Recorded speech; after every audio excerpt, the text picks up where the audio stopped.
Okay, let's talk about the how to write a paragraph assignment doing the actual paragraph.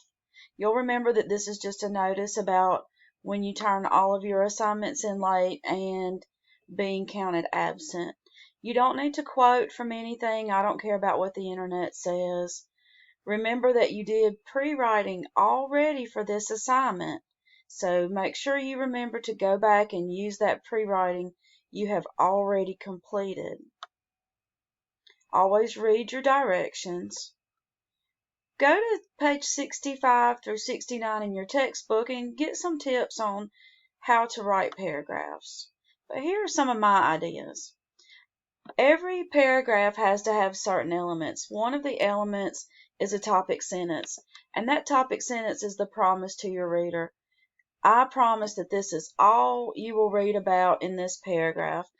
Let's say that you were writing an essay and you had 3 body paragraphs, and maybe your essay was about your favorite foods. And your favorite foods are cheeseburgers, pizza, and spaghetti. Well, paragraph 1 can only be about cheeseburgers. And then paragraphs 2 and 3 only about pizza, only about spaghetti. Let's look at, just in general, how to write a topic sentence. Well, you don't want your topic sentence to be way too big for a small paragraph. So saying your grandmother's house was your favorite place to be growing up might be too huge to be able to get into those specific details that you need.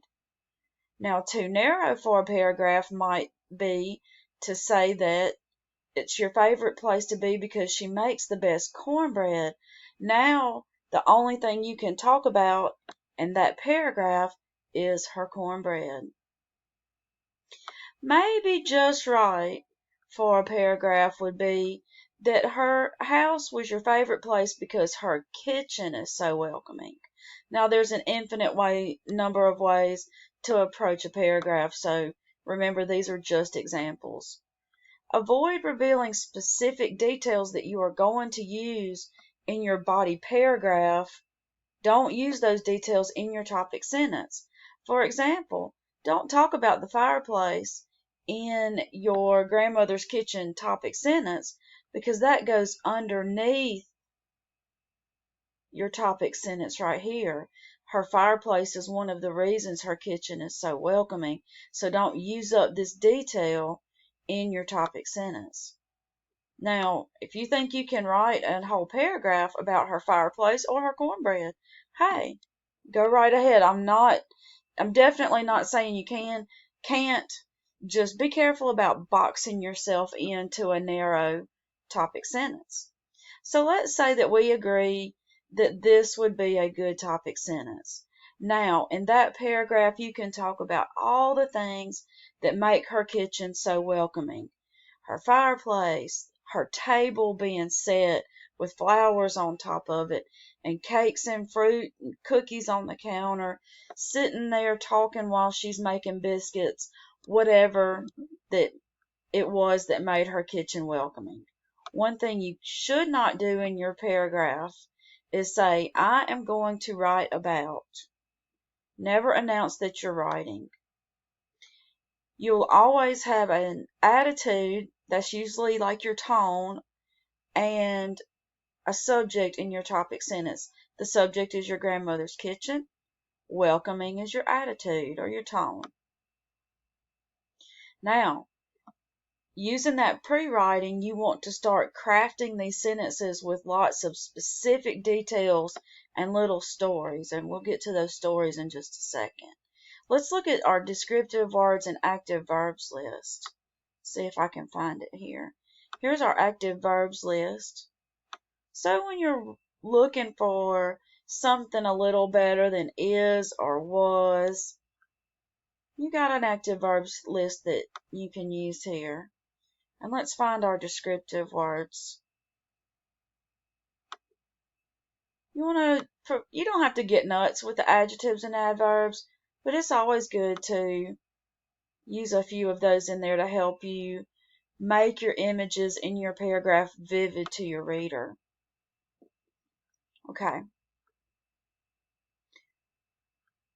when you are describing and talking about your grandmother's kitchen, make me feel like I'm there. Okay? Then you want to always make sure that every paragraph has at least one little story in it. Now, a story can be a sentence, or a story might be several sentences. You might have 2 or 3 little stories in there. Let's say I'm writing about my grandmother's kitchen, and I can say, I remember when I was little, she had a box of toys for us to dump out on the floor. We would play Legos in her kitchen floor while she made us pancakes.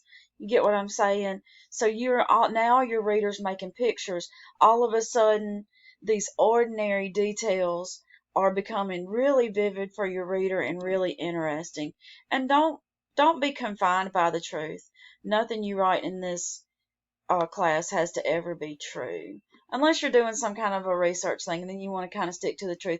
But for these personal essays, they don't have to be true. Now, once you get that paragraph written, you're going to start revising and making it a little better. You want to make sure that you have transition words and phrases. So let's look at some of those. Here's a whole big list of transition words and phrases, okay? And it tells you on the sides which ones you can use to do the different jobs you need them to do.